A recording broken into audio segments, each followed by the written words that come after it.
আপনারা এখন দেখছেন অমৃত ভগবত। তিনি বর্ণনা করছেন পিতা হিরণ্যকশিপুরকে। তিনি বলছেন, গৃহ অন্ধকূপং বনং গত যদ্দিরা আশ্রয়েত। প্রহ্লাদ মহারাজ তার পিতাকে বলছেন, আমি অনেকবার রাজা হয়েছি। ধ্যান দিয়ে শুনুন, অনেক জন্মে কখনো বা রানী হয়েছি, মন্ত্রী হয়েছি, সিপাই হয়েছি।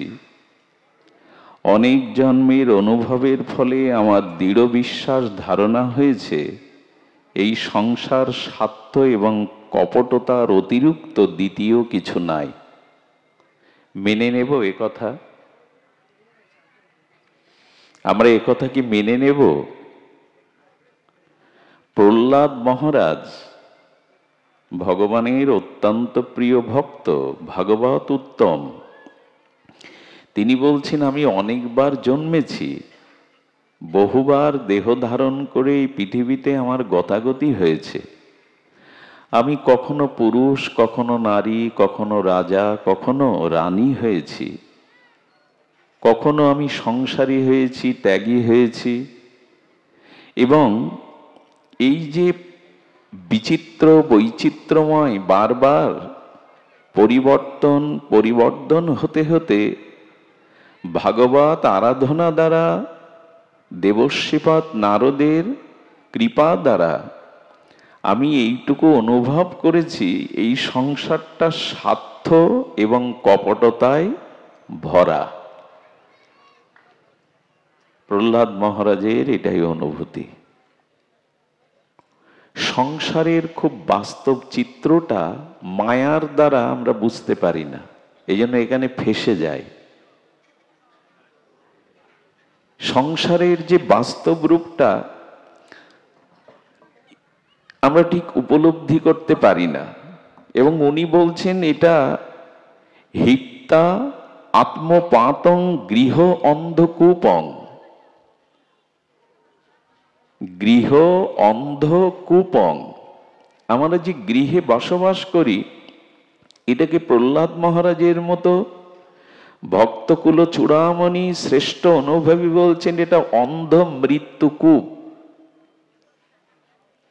গৃহ অন্ধ মৃত্যুকূপ।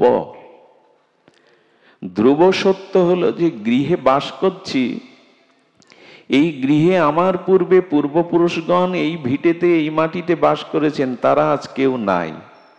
ওই অন্ধ গৃহ মৃত্যুকূপে সকলে কালের দ্বারা পতিত হয়েছে, গ্রাস হয়েছে, মৃত্যু তাদের গ্রাস করেছে। আবার আমি বাস করছি, আমাকেও মৃত্যুকাল এই অন্ধ গৃহকূপ গ্রাস করবে। আমার পরবর্তীতে যারা পরবর্তী বংশধর আসবে, তারাও এই মৃত্যুকূপে, এখানে সকলকে মরতে হবে। গৃহ অন্ধ মৃত্যুকূপ শব্দটা দিয়েছেন অন্ধ। অন্ধ এই জন্য, অন্ধকারের ধর্ম হলো বস্তুকে আবৃত করা, ঢেকে দেওয়া। আমরা অজ্ঞানতায়, বিষয় ভোগ বাসনায়, আমাদের মোহ দ্বারা আমরা এই অন্ধ মৃত্যুকূপ থেকে উত্তরণের চেষ্টা পাচ্ছি না।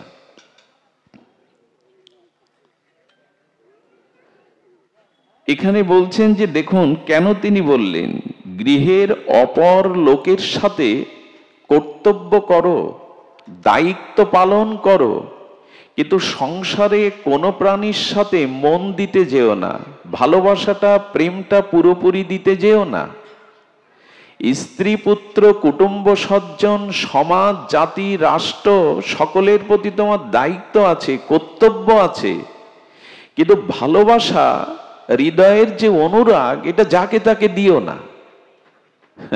এটা যাকে তাকে দিলেই বড় ভুল হয়ে যাবে। ভুল তো হয়েই গেছে। ভালোবাসা যেখানে দিতে হয়, অনুরাগ প্রীতি যেখানে নিয়োগ দিতে হয়, সেখানে দেয়নি।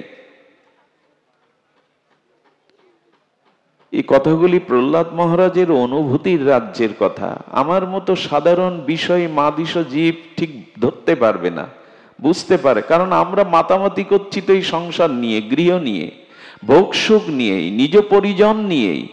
কিন্তু উনি বলছেন অন্ধ মৃত্যুকূপ, এখানে যারা এসেছে মৃত্যুতে কবলিত হতে হয়েছে। এবং এটা বললেন খুব স্বার্থের জায়গা। এটা আমরা বুঝি, নিজজন যখন স্বার্থের আঘাত হানে তখন বুঝি সংসারটা কত স্বার্থের। এখানে যখন আপনি অপারগ হয়ে যাবেন, যখন অন্যের সুখের আর কারণ না হবেন, অন্যকে কিছু দেওয়ার না থাকবে, তখন বুঝতে পারবেন সংসার বড় স্বার্থের।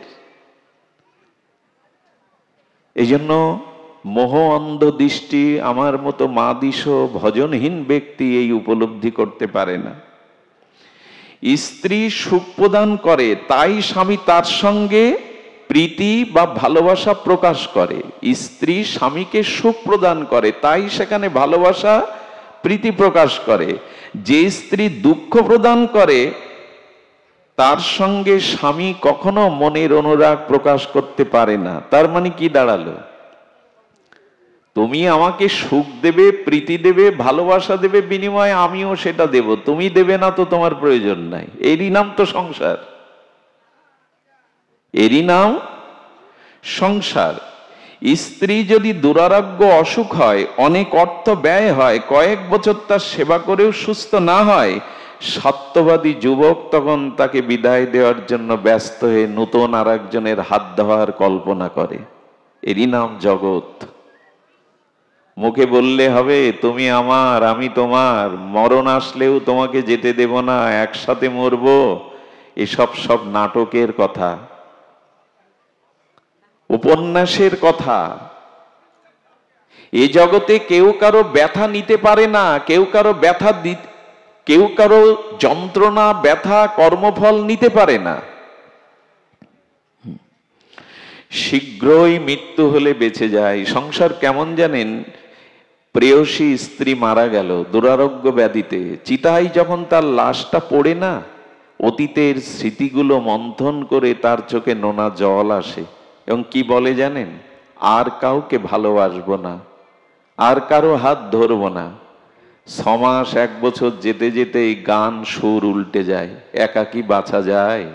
সংসার বা কে দেখবে? আর একজনের হাত ধরলো, আর একজনকে ঠকালো, এই তো চলছে। এরই নাম সংসার। জগৎ দুনিয়া যেখানে আমার আর বোধ, দ্বৈত ভাব, এটি প্রহ্লাদ মহারাজ বলছেন না। প্রহ্লাদ তার বাবার প্রশ্নের জবাব দিচ্ছিলেন। উত্তম পাঠ কি, জগতে প্রকৃত লেখাপড়া কি, প্রকৃত বিদ্যা কি, এর উত্তর দিচ্ছিলেন। হিরণ্যকশিপুর প্রহ্লাদকে, স্নেহবৎসল পুত্রকে কোলে বসিয়ে বলছে প্রকৃত পাঠ কি, প্রকৃত বিদ্যা কি, প্রকৃত লেখাপড়া কি, তার উত্তর দিচ্ছেন এই সংসার স্বার্থময়, গৃহ অন্ধ মৃত্যুকূপ, এটি জানাই হলো প্রকৃত বিদ্যা। কৃষ্ণ ভক্তি বিনা বিদ্যা নাহি।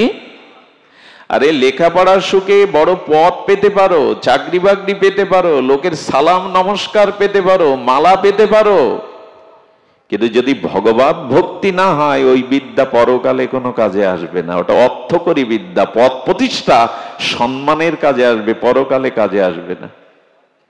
আচ্ছা, যিনি পিএইচডি করেছেন, শিক্ষা নবী, সারা পৃথিবীতে তার বিদ্যা বৈদুষ্যের প্রভাব, খ্যাতি, উনি মারা যাওয়ার সময় ওনার বুকের উপরে ওই পিএইচডি ডিগ্রি দিয়ে দেবেন। উনি মৃত্যুর পরে যদি আবার কোথাও শিশু হয়ে জন্মান, ওনাকে প্রাক প্রাথমিক বিদ্যালয়ে অ ক খ শিখতে হবে কিনা, না যে পিএইচডি গত জন্ম করেছিলেন পরবর্তী জন্মে পিএইচডি থেকে শুরু করবে? কোনটা? আবার তো ব্যঞ্জন বর্ণ স্বরবর্ণ দিয়ে, হাতে খড়ি দিয়ে শুরু করতে হবে। কেন? গত জন্মে তো পিএইচডি করেছিলেন, মৃত্যুর সময় তো বুকে পিএইচডি ডিগ্রি গুলো দেওয়া ছিল। বলে ওই বিদ্যাটা একালেই শেষ, পরকালে ওই বিদ্যার সাথে যাবে না। কিন্তু যিনি ভগবত ভক্তি বিদ্যা অর্জন করেছেন, কৃষ্ণ ভক্তি বিদ্যা, পরকালে ওটা সাথে যাবে, ওখান থেকেই তার শুরু হবে। ভগবানকে জানাই প্রকৃত বিদ্যা, না জাগতিক বিদ্যার প্রয়োজন নেই এ কথা কিন্তু বলা হয়নি। শিক্ষক, মাস্টার, ডাক্তার না হলে সমাজ উচ্ছন্নে যাবে। সমাজের পতন নেমে আসবে, অন্ধকার নেমে আসবে, জাগতিক বিদ্যা প্রয়োজন। কিন্তু মূল প্রয়োজন জাগতিক বিদ্যার সাথে সাথে পারমার্থিক বিদ্যা, পড়া বিদ্যা, ভগবানকে জানা বিদ্যা। এই জন্য প্রহ্লাদ পিতার প্রশ্নে এই বলছেন যে নারায়ণের ধ্যান, নারায়ণের যে ভগবানের পূজা অর্চন স্মরণ মনন, এর থেকে বড় বিদ্যার নাই। আজ আমাদের সন্তানদের আমরা ইংলিশ মিডিয়ায় দিচ্ছি, ক্ষতি নেই দিন। বড় বড় কেজি স্কুলে বিদ্যালয়ে দিচ্ছি, ক্ষতি নেই। ছোটবেলা থেকেই তাকে ইংরেজি পড়াচ্ছেন, বড় বড় বুলি ওড়াচ্ছেন, কিন্তু আমাদের বৈদিক শিক্ষা, আধ্যাত্মিক শিক্ষা, বেদ বেদান্তের শিক্ষা যদি না দেন, তবে জাতি পিছিয়ে পড়বে। এই ধর্ম আমাদের অনেকখানি পশ্চাৎগামী হয়ে যাবে। আজ পৃথিবীতে সব থেকে বড় যন্ত্রণা, সব থেকে বড় চিন্তার কারণ হয়েছে বর্তমান প্রজন্মকে আদর্শ, চরিত্রবান, ধর্মমুখী, বিবেকবান করে করে তোলা। প্রত্যেকটি পিতামাতার মাথায় আজ সব থেকে বড় চিন্তার ভার হলো সন্তান মানুষ হবে কিনা, নেশাখোর হবে না তো, পশ্চাৎগামী হবে না তো, স্খলিত চরিত্র হবে না তো, ধর্ম ত্যাগ করবে না তো। এই চিন্তা পিতামাতার মাথায় আজ বড় বোঝা। সন্তানকে যথার্থ চরিত্রবান, আদর্শবান, সৎ করে গড়ে তোলায় পৃথিবীতে সব থেকে বড় এখন কঠিন হয়ে গেছে। একথা বোধ করি দ্বিমত কেউ করবেন না। আজ বিশ্ববিদ্যালয়ে পড়েও তাদের বিবেক যাচ্ছে না, তাদের চেতনা, তাদের জীবনের লক্ষ্য, আত্ম উপলব্ধি আসছে না। হাজার হাজার বছর পূর্বে প্রহ্লাদ মহারাজ জানিয়েছিলেন, সন্তানকে আদর্শ বৈদিক ধর্মীয় শিক্ষা দাও, আধ্যাত্মিক শিক্ষা দাও। কিন্তু আজ আমরা এদিকে বড় পরাঙ্মুখ। আজ আমরা বড় বেশি পাশ্চাত্য বা জাগতিক শিক্ষাকে দিয়ে তাকে বড় চাকরি বাকরি, ডাক্তার হোক ক্ষতি নেই, মাস্টার হোক ক্ষতি নেই, প্রফেসর হোক ক্ষতি নেই, কিন্তু সৎ ডাক্তার হবে তো, সৎ মাস্টার হবে তো। এখানে সৎটা জুড়ে দিতে হবে। যদি সৎ না হয়, সে যেমন নিজের জীবনকে ধ্বংস করবে, অন্যের জীবনও ধ্বংস করে বলবে। ডাক্তার হোক কিন্তু সৎ ডাক্তার হোক, শিক্ষক হোক কিন্তু আদর্শ শিক্ষক হোক। সেই আদর্শ সৎ, এটি কিসের মাধ্যমে আসে? প্রহ্লাদজি কত সুন্দর কথা বলেছেন। তিনি বারবার বলছেন, বনাঙ্গত যদ্ধা রিয়াশ্রয়ের, বনে গমন করে শ্রীহরির আশ্রয় গ্রহণ করতে হবে। এখানে বন বলতে আমি আপনাদের বৃন্দাবনে যেতে বলছি না, সবসময় সুন্দরবনেও যেতে বলছি না। বন মানে মাঝে মাঝে নিজেকে একটু এই সংসারের কোলাহল থেকে, চাওয়া পাওয়া বাসনার ভিড় থেকে মাঝে মাঝে একটু জপ ধ্যান করে একাকী বসবেন। সবাই হই হুল্লোড় করছে, ঘরের কোনায় আপনি একা বসে বসে একটু ভগবত চিন্তা করবেন। মাঝে মাঝে একটু একা হতে হয়, মাঝে মাঝে একটু একান্তে মনোনিবেশ করার চেষ্টা করতে হয়। প্রহ্লাদ মহারাজ বলে চলেছেন, এটাই হলো বিদ্যা। আমি আপনাদের একটা কথা বলি, আমরা এখন বিকাশ চাইছি, এই শব্দটা বহুল প্রচলিত। কি বললাম? অর্থনৈতিক বিকাশ, রাষ্ট্রীয় বিকাশ, সামাজিক বিকাশ চাইছি কিনা? বিকাশ মানে উত্তর উত্তর ক্রম যাতে উন্নতি হয়। তারপরে সবকিছুর অর্থনীতি, রাজনীতি, সমাজনীতি, সবকিছুর বিকাশ চাইছি। কিন্তু সেই বিকাশটা কি লঙ্কার মতো হবে না অযোধ্যার মতো হবে? কোন বিকাশ চাইছি আমরা? লঙ্কার বিকাশ? আমি কিন্তু আপনাদের কাছে বিনীত সহকারে হাত জোড় করে প্রশ্ন করছি, কোন বিকাশ চাইছি? অযোধ্যার বিকাশ না লঙ্কার বিকাশ? যদি যে লঙ্কার বিকাশ চান, ভুল হয়ে যাবে। আচ্ছা, রাবণ তিনি অর্থ বাড়াতে বাড়াতে পুরো লঙ্কাটা সোনা দিয়ে গড়লেন না? অর্থ তো আমাদের সকলের প্রয়োজন চাই। অর্থ এত রাবণ অর্জন করলেন যে পুরো নগরীটা সোনা দিয়ে মুড়িয়ে দিলেন, সোনার লঙ্কা। আচ্ছা, লক্ষ্য করুন, রাবণ ভাবত তার রিপু ইন্দ্রিয় অর্থাৎ জগতের খাদ্য খাবার তার লোভ ও জিহ্বার লালসা ছিল। তো ভাবলো এক মুখে আর কি খাবো, 10টা মুখ করি, দুই চোখে আর জগৎ কি দেখবো, 20টা চোখ করি। করলেন কিনা? 10 দশানন 10 মাথা। এত কিছু করেও কি রক্ষা হলো? 1.25 লক্ষ কি যেন নাতি আর 1 লক্ষ পুত্র। কেউ থাকলো প্রদীপ দেওয়ার? পুরো লঙ্কা পড়লো কিনা? পুরো লঙ্কা পড়লো কিনা? তা আমরা কি লঙ্কার বিকাশ চাইবো যে সোনা দিয়ে মুড়িয়ে দিই? অর্থ, সোনা, লোভ, লালসা, ভোগ দিয়ে সংসারটাকে গড়ে তুলি। যদি রাবণ বা লঙ্কার বিকাশ চান, এক সময় আপনাকেও পুড়তে হবে, বাতি জ্বালাবার কেউ থাকবে না। কারণ ভোগের দ্বারা যে বিকাশ, কংসের রাজত্ব ছিল না, মহামানী দুর্যোধনের সিংহাসনও টেকেনি। কত রাজেন্দ্রবর্গ সম্রাট, তাদের রাজ্য ধূলিসাৎ হয়ে গেছে। আপনারা লক্ষ্য করেছেন ঠাকুর হরিদাস বেনাপোল পাটবাড়িতে, আর ঠাকুর তো নামের কাঙাল, চিরদিনের ভিখারি, দন্য প্রদান। আরে ঝোপঝাড়ে বসে কুটির তৈরি করে বেনাপোল জঙ্গলে নাম করছেন, কিন্তু রামচন্দ্র খা জমিদার, রাজপ্রাসাদ বাড়ি, হরিদাসের চরিত্র হননের জন্য। আচ্ছা, হরিদাসের প্রতি রামচন্দ্র খানের ক্রোধ এলো কেন?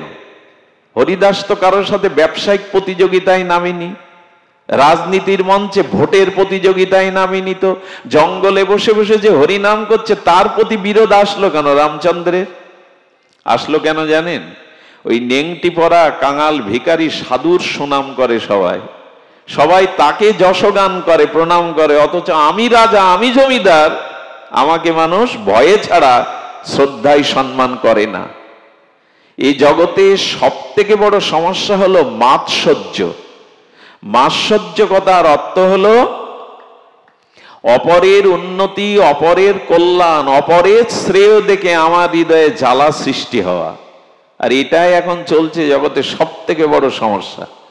অন্যের উন্নতি, অন্যের কল্যাণ, অন্যের মঙ্গল দেখলেই আমার চিত্তে জ্বালা ধরে। কেন ওর হবে, কেন আমার হবে না?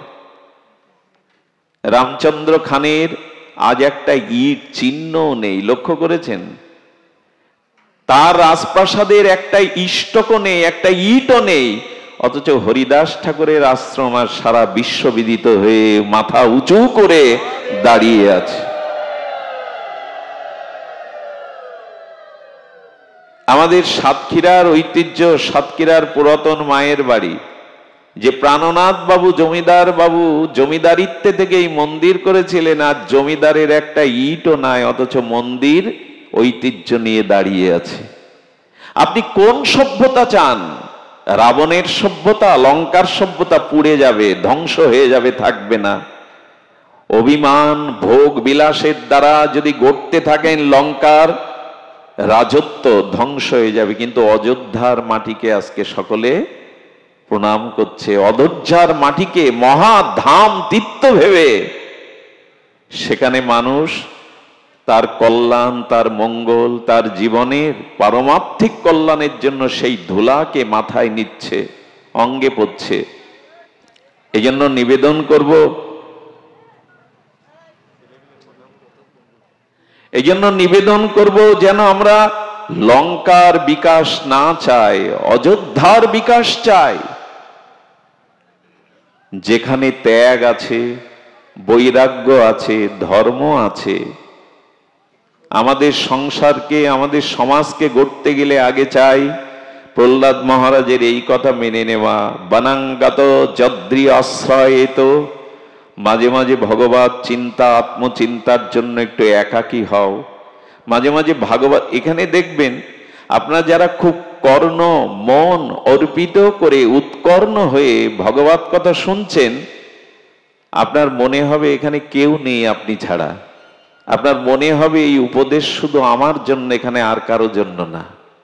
এরকমই একাকী হতে হয়, মাঝে মাঝে একান্তী হতে হয়। এটি হলে আমাদের আত্মচিন্তা সহায়ক হয়, আধ্যাত্মিক চেতনার উন্মেষ হয়। আমি বারবার যে কথাটি বলতে চেষ্টা করছি, সেটি হলো দুগ্ধ 2 মণও যদি আপনার ঘরে থাকে তা দিয়ে প্রদীপ জ্বালাতে পারবেন না। পারবেন কি? 2-5 মণ দুধ দিয়ে কোনো প্রদীপ জ্বালাতে পারবেন? অথচ 2 কেজি দুধকে মন্থন ক্রিয়া দ্বারা ঘৃত করে প্রজ্বলিত প্রদীপ শেখা জ্বালাতে পারবেন। দুগ্ধ থেকেই তো ঘৃত, কিন্তু দুগ্ধের দ্বারা প্রদীপ প্রজ্বলন হবে না। তেমনি এই সংসারে দুটোই আছে, সৎ অসৎ, সুখ দুঃখ, কল্যাণ অকল্যাণ। এখানে জগতও আছে, জগদীশ্বরও আছে। এই জন্য আপনাকে বলবো, দুগ্ধ পরিক্রিয়ার দ্বারা যেমন ঘৃত করলে প্রদীপ জ্বলবে, শুধু দুগ্ধ দিয়ে প্রদীপ জ্বলবে না, তেমন প্রহ্লাদ মহারাজ বললেন আধ্যাত্মিক ভাগবত বিদ্যা, কৃষ্ণকে জানা, ভগবানকে জানা বিদ্যা যদি অর্জন না করতে পারো, তোমার জীবন প্রদীপও জ্বলবে না, অন্ধকারে থেকে যাবে। এই জন্য রাবণ অর্থ, স্বর্ণ, লঙ্কা, ভোগ বিলাস নিয়েও শান্তি পায়নি, ধ্বংস হলো লঙ্কা। দশরথ ভগবানকে পেল কেন? এই দেখুন, 10 ইন্দ্রিয় যখন ভগবানকেই চায়, ভগবানকেই চায়, তাকে পেতে চায়, তখনই তা হয় দশরথ। আর দশরথ জানিয়ে গেল ভগবান ছাড়া এ জীবন মৃত্যু সমতুল্য। এই জন্য রাম বনে গমন করলে 6 বার রাম রাম শ্রীরাম বলতে বলতে দশরথ প্রাণ ত্যাগ করেছিলেন। যখন সারথীর কাছে শুনলেন সুমন্তের কাছে রাম বা সীতা ফিরবে না 14 বছরের আগে, ওই যে কর্ণে কথা প্রবেশ গেল, প্রাণ সম রাম রাম রাম রাম রাম রাম বলতে বলতেই প্রাণ ছেড়ে দিলেন। যারা 10 ইন্দ্রকে সংযত করে ভগবানকে চায়, এরা হয় দশরথ। যারা ভগবানকে প্রাণ সম মনে করে, ভগবান ছাড়া জগতে বাঁচে না, এরা হয় দশরথ। এরাই হয় চক্রবর্তী সম্রাট, এরাই ভগবানকে পায়। এই জন্য রাবণের সভ্যতা নয়, অযোধ্যার বিকাশ চাই, অযোধ্যার সভ্যতা চাই। আমরা তা চাইছি কিনা নিজেদের কাছে ভেবে দেখতে হবে, কোন সভ্যতা চাইছি আমি। শুধু ভক্তগণ, এই জন্য ভাগবত রাজ্যটাও আজকে প্রহ্লাদ মহারাজ দেখুন, অপরাধ নেবেন না, এই ধর্ম জগৎটা, আধ্যাত্মিক জগৎটাও আজকে একটি সমস্যায় পড়ে গেছে। আমি আগে থেকে ক্ষমা চেয়ে নিচ্ছি, ধৃষ্টতা ক্ষমা করবেন। আচ্ছা, শূর্পণখা রামকে চাইলো কিনা প্রতিরূপে? একটু কথা বলতে হবে, ভারী আলোচনা না করে একটু সহজ করি। চাইলো কিনা? তো ভগবানকে প্রতিরূপে চাওয়া কি কারো অপরাধ? কথা বলুন, অপরাধ হতে পারে না। কৃষ্ণকে তো কতজনই প্রতিরূপে চাইছে, ব্রজবালারা। তো ভগবান তোমার অপরূপ শ্যামল দুর্বাদল শ্যাম, বা তোমার সেই অপরূপ রূপ মাধুর্য জগৎ ভুলানো রূপ দেখে যদি কেউ তোমাকে প্রতিরূপে চায়, তাই বলে তার নাক কান কেটে নেবে? লক্ষণের দ্বারা তার নাক কান কেটে নেবে, অঙ্গহানি করে দেবে? এ প্রশ্নের উত্তর কি, যে ভগবানকে চাইলে নাক কান কাটা যায়? আসলে ভগবানকে চাওয়া দোষের না, ভগবানকে প্রতিরূপে চাইতেই পারেন। আর ভগবানকে যে চাই, জগৎ সংসারের সবকিছু চাইলে পাবেন না। অর্থ চাই, বাড়ি চাই, সুন্দরী রমণী চাই, কবিত্ব প্রতিভা চাই, যশ খ্যাতি চাই, প্রভুত্ব চাই, শতবৎসর দীর্ঘ নীরব পরমায়ু চাই, সবকিছু পাবেন না চাইলে। কিন্তু ভগবানকে চাইলে আজ না হোক অনেক জন্ম পরেও পাবেন। তো এই জন্য ভগবত প্রার্থনা সকলের পুণ্য হয়। তবে কেন শূর্পণখার নাক কান কেটে নিলে ভগবান? রামচন্দ্র উত্তর দিচ্ছেন, আমাকে চাওয়াটা শূর্পণখার অপরাধ নয়, কিন্তু চাওয়াটা কপটতা হয়ে গেছে। আমাকে চাওয়াটার মধ্যে কপটতা হয়ে গেছে। রাক্ষসী রূপ ঢেকে শূর্পণখা কি রূপে গিয়েছিল? শূর্পণখা কি তার স্বরূপে গিয়েছিল? যেমন রূপ সেই পরিচয়ে গিয়েছিল? মিথ্যা নিয়ে, কপটতা নিয়ে নিজেকে ঢেকে গিয়েছিল। এখন যেমন বিউটি পার্লারে অসুন্দরীকেও সুন্দর করে দিতে পারে। একবারে বিয়ের মঞ্চে গিয়ে দেখবেন ডানা কাটা পরী, 2 দিন পরে দেখলেন না এরকম রূপ তো না যা দেখেছিলাম। এটা বিউটি পার্লার পারে। তেমন কপটতা করে শূর্পণখা নিজেকে সুন্দরী, অপরূপ সুন্দরী যুবতী সাজিয়ে সামনে গেল, রামায়ণ সাবধান করে দিল, বাল্মীকি সাবধান করে দিল, এ পথে যদি ভগবানকে চাও তাহলে কপটতা রেখো না, ভেতরে এক ভাব বাইরে এক ভাব, এই কপটতা নিয়ে চাইলে ভগবানকে পাবে না, বরঞ্চ নাককানি কাটা যাবে। আজ আমরা যারা এই পথে এসেছি, আমরাও কি কপটতা শূন্য হতে পারছি? দুই সাধু এক জায়গায় হলে বাইরে দণ্ডবোধ করছি, বাইরে হাসি মুখে কথা বলছি, অথচ ভেতরে ভেতরে তাকে সম্মান দিতে পারছি না। এই জন্য আচ্ছা দেখুন, রাবণ সীতাকে চাইল, ভক্তিকে কে না চায়? সীতা মানে তো জগৎ জননী, ভক্তির অধীশ্বরী, তা ভক্তিকে চাওয়া অপরাধ? ধ্যান দিন, কথার দিকে, ভক্তি চাওয়া অপরাধ। কিন্তু সীতামাকে চেয়ে রাবণ ধ্বংস হলো কেন? সীতামা উত্তর দিচ্ছেন, ভক্তিকে সবাই চাইতে পারে, আমাকে সবাই চাইতে পারে, কিন্তু রাবণ ভক্তি দেবীকে ভোগের দৃষ্টিতে চেয়েছিল, ত্যাগের দৃষ্টিতে চায়নি। ভক্তিকে কখনো ভোগের বাসনা বানাবেন না।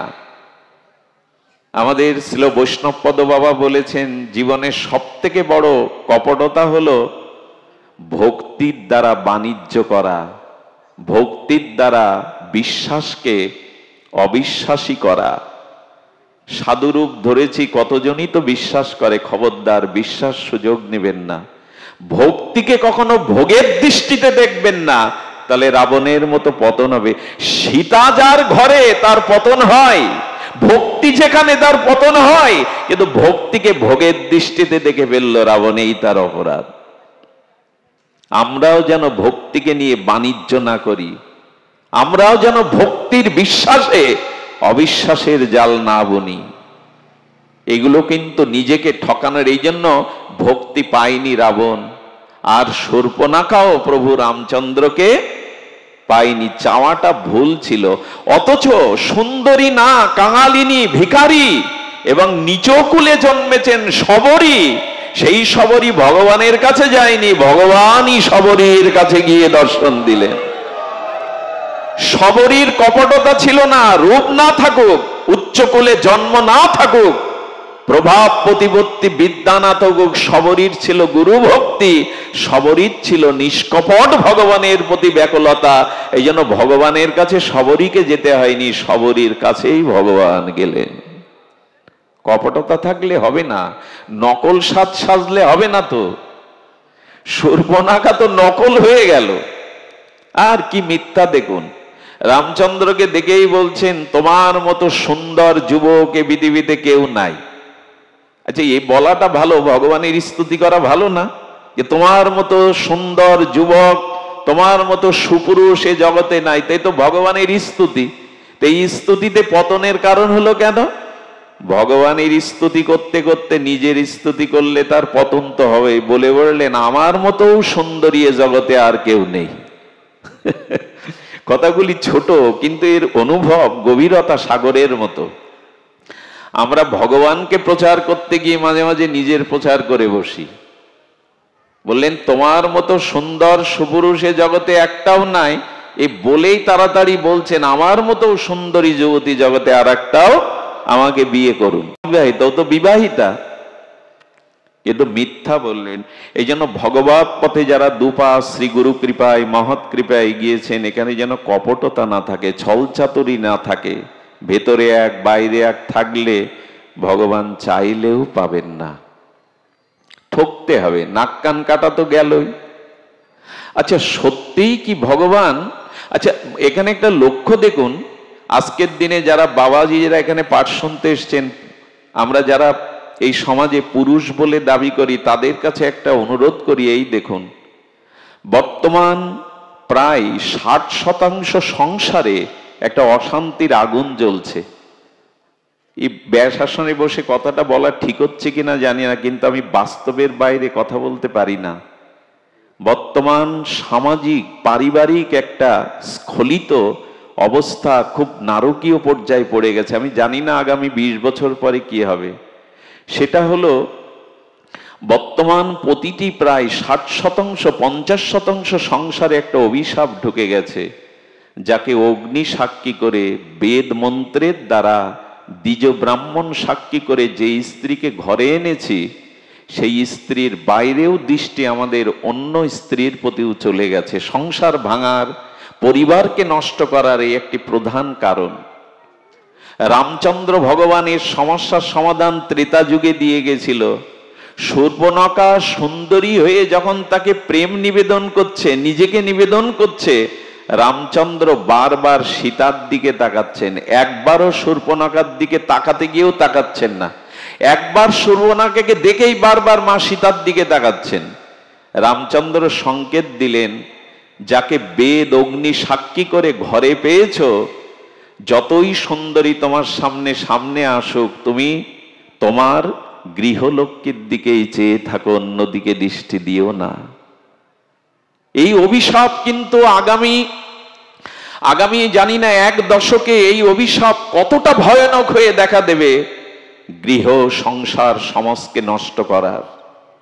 আমি আশ্চর্য হতে হয়, ভারতবর্ষের মতো জায়গাতে সুপ্রিম কোর্টে আইন করতে বলা হচ্ছে যেটা যেন স্বীকৃতি দেওয়া হয়। একসাথে থাকতে থাকতে যদি দুজনের বনিবনা না হয়, মেনে না নিতে পারে, এটাকে যেন আইনগত স্বীকৃতি। আমি জানি না জগৎ কোন দিকে যাচ্ছে, জগতের পরিণতি কোন দিকে যাচ্ছে। আমাদের রামায়ণ মহাভারত তা বলেনি। আপনাদের মনে আছে আমাদের উত্থানপাদের কথা? ভাগবত চরিত্রগুলো আমাদেরই চরিত্র, আমাদেরই শিক্ষার জন্য। উত্থানপাদ মানে কি? উত্থানপাদ আমরা প্রত্যেকেই, আমরা উত্থান চাই, আমাদের আত্মকল্যাণ চাই, আমরা নিজের উদ্ধার চাই, আমরা সকলেই তো চাই অত্যান্তিক মঙ্গল কল্যাণ। কিন্তু উত্থানপাদের জীবনে একটা ভুল হয়ে গেল। ভুল হলো কি জানেন? ওনার সন্তান ছিল না। ওনার স্ত্রীর নাম ছিল সুনীতি। কি নাম ছিল? সুনীতি। সুনীতি মানে সুন্দর নীতি বা আদর্শ। সুনীতি নিয়েই জীবনে থাকতে হয়। থাকতে থাকতে যখন সন্তান বা উত্তর পুরুষ এলো না, তখন সুনীতি বলল, আমি তোমাকে অনুরোধ করছি আরেকটি বিবাহ করে তুমি তোমার উত্তর পুরুষগণের জন্য আরেকটি স্ত্রী গ্রহণ করো, পানি গ্রহণ করো। সুনীতি তো তাই বলে। এই বংশের তো একজন রেখে, এই ভারতীয় নারীর আদর্শ দেখুন। সন্তানের জন্য সে স্বামীকে, আমি এখনো দেখেছি আমাদের সমাজে স্ত্রী নিজে হাতে স্বামীকে দ্বিতীয়বার বিবাহ দিয়েছেন। স্ত্রী নিজে হাতে, আমি অসুস্থ, আমি এ জগতে তোমার উত্তর বংশধর রেখে যেতে পারিনি, নিজে হাতে তাকে বিয়ে দিয়েছেন। এটা ভারতীয় নারীদের একমাত্র, আমাদের এই বঙ্গ জননীর কোলে আজও বাংলার মায়েদের যে ত্যাগ তিতিক্ষা আদর্শ আছে, সারা পৃথিবীতে এটা নাই। আশ্চর্য হতে হয়, যৌবনে বিধবা হলে সারাটি জীবন শাখা সিঁদুরবিহীন তার জীবনটা ওই ভিটেতে কাটিয়ে দেয়। এটা ভাবা যায় বর্তমান জগতে? এই জন্য ধন্য মা বাংলার রমণী, বাংলার সতীসাধ্যী মায়েরা। আজও সনাতন ধর্মের যেটুকু আদর্শ শাখা সিঁদুর, তারা মায়েরাই রক্ষা করে চলেছে। এই জন্য মায়েরা আমাদের ধর্মটাকে, আমাদের জাতিটাকে আজও অনেক অনেক উন্নত স্তরে রেখেছেন। সারা বিশ্বের মহিলারা আজকে এই আদর্শের কাছে মাথা নত করতে বাধ্য। তো সুনীতি বিবাহ দিলেন তার পতিদেবতাকে, উত্থানপাদকে। কিন্তু আমাদের জীবনে সমস্যা ওই সন্তান যাদের নাই, মেনে নাও না। সন্তান যাদের নাই, ওই শূন্য স্থানে গোপালকে বসাও না, ভগবানকে বসাও না। সন্তান নেই বলে আমরা আবার হাত বাড়াই, আবার ভোগের দিকে, আবার উৎপত্তির দিকে হাত বাড়াই। ভগবান বললেন, যেটা আমি দেইনি তোমায়, ওই শূন্যস্থান পূরণের জন্য তুমি আমাকে বসাও। আমি কৃতজ্ঞ ভগবান, আমি তোমার পুত্রের দায়িত্ব 16 আনা পালন করব। তোমার উদ্ধারের চিন্তা করতে হবে না, আমি তোমাকে উদ্ধার করব। আমাকে পুত্র জ্ঞানে, বাৎসল্য জ্ঞানে ভালোবাসো। সুধীজন, দ্বিতীয় বিবাহের সেই স্ত্রীর নাম হলো সুরুচি। কে ছিল? সুনীতি আর সুরুচি। আমাদের সমস্যা এখানেই, আমরা সুরুচি চাই না সুনীতি চাই। এইখানে আমরা ধরা খেয়ে যাব। আমরা সুনীতিকে বিসর্জন দিয়ে ঘর ধাক্কা দিয়ে বের করে এখন রুচিকেই বেছে নিয়েছে, যা ভালো লাগে, যা রুচিতে আসে তাই। কোথায় নীতি, কোথায় আদর্শ, কোথায় ত্যাগ? আজকে যা ভালো লাগে আমরা তাই করি, সুরুচি। যা রুচিতে আসে তাই গ্রহণ করি, আর যখন রুচিকে বেছে নেই তখন সুনীতি বাদ পড়ে যায়। রাজা উত্থানপাদ বিয়ে করে সুরুচি তার জীবনে নিঃশ্বাস প্রশ্বাস, ওঠা বসা, খাওয়া দাওয়া সবকিছু সুরুচিকে নিয়েই সুনীতিকে ঘরের বাইরে বের করে দিল, বাইরের বাড়িতে থাকে। আমাদের দশাও তাই। আমরা যখন দুজনকে সামনে পাই, রুচি চাই না নীতি চাই, আমরা রুচিকেই গ্রহণ করি। রুচি মানে আপাত যা ভালো লাগে, আপাত যা সুন্দর। এই জন্য স্ত্রী রূপে যাকে পেয়েছো সে রূপবতী না হলেও, গুণবতী না হলেও এই নীতিতে অটাল থাকো, নূতন রুচি বাড়াতে যাওয়া না, তাতে পতন হয়ে যাবে। পতন তো হয়েই গেছে। রুচি আমরা চাই, আদর্শ নীতি আমরা অনেকেই চাই না, সবাইকে বলা যাবে না, অনেকেই আমরা চাই না। সুনীতি চোখের জল ফেলতে থাকে, কিন্তু ঘটনাক্রমে ভগবত ইচ্ছায় দুইজনই পুত্রবতী হলো।